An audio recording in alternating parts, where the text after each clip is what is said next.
নদী দিয়ে ওপারে যাচ্ছিলাম, মনে হলো যে আপনাদেরকে নদীর চরে যে সমস্ত ফসল চাষ হয় সেগুলো দেখাই। এখানে মূলত ভুট্টার চাষ হয়েছে অধিকাংশ জায়গা জুড়ে। আজ আপনাদেরকে ভুট্টার সম্বন্ধে কিছু তথ্য জানানোর চেষ্টা করব। আশা করছি পুরো ভিডিওটা আপনারা দেখবেন। ভুট্টার জন্মস্থান হচ্ছে মেসো আমেরিকায়। এটি ইউরোপিয়ানদের হাত ধরে সারা পৃথিবীতে পৌঁছে গেছে। ভুট্টায় ধান ও গমের চেয়ে বেশি করে পুষ্টি উপাদান বিদ্যমান। ভুট্টায় 11% প্রোটিন বিদ্যমান। হলুদ রঙের ভুট্টায় ভিটামিন এর উপস্থিতি অনেক বেশি। আপনারা দেখছেন যে চরের মধ্যে ভুট্টা চাষ হয়েছে। নদীর ধার দিয়ে জেলেরা যাচ্ছেন মাছ শিকারের জন্য। আমরা এখন নদীর এপারে আসলাম। এখানে আসলে দেখা যাচ্ছে যে সোলার প্যানেল দিয়ে সেচ ব্যবস্থা করা হয়েছে, যেহেতু এখানে সহজে বিদ্যুতের ব্যবস্থা করা সম্ভব নয়। দেখছেন সোলার প্যানেল। ভুট্টা চাষাবাদের ক্ষেত্রে যেটা হয়, এটি সারা বছরই চাষ করা যায়, তবে এই মৌসুমটাতে এই চাষাবাদের পরিমাণ অনেক বেশি।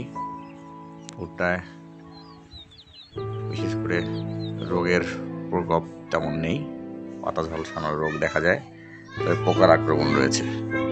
চারা অবস্থায় কাটুই পোকার আক্রমণ হয়।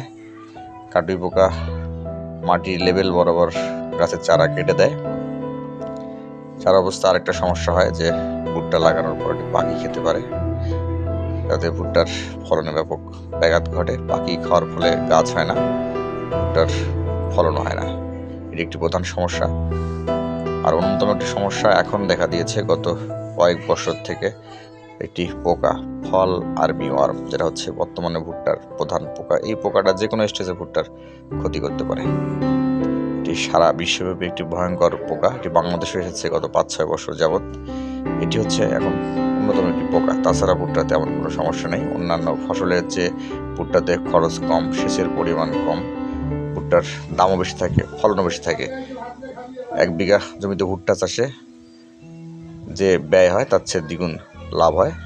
আর এই ভুট্টা চাষ দিন দিন বাংলাদেশে জনপ্রিয়তা পাচ্ছে, কারণ পোলট্রি সেক্টরের খাদ্যে ভুট্টার অবদান সবচেয়ে বেশি, এর পর্যন্ত সবচেয়ে বেশি। দর্শকবৃন্দ, যদি ভিডিওগুলো ভালো লাগে অবশ্যই দেখবেন। সবাই ভালো থাকবেন। আবারও নতুন কোনো ভিডিওতে দেখা হবে, কথা হবে। সবাইকে ভালোবাসা জানিয়ে আজকের মতো বিদায় নিচ্ছি। আল্লাহ হাফেজ।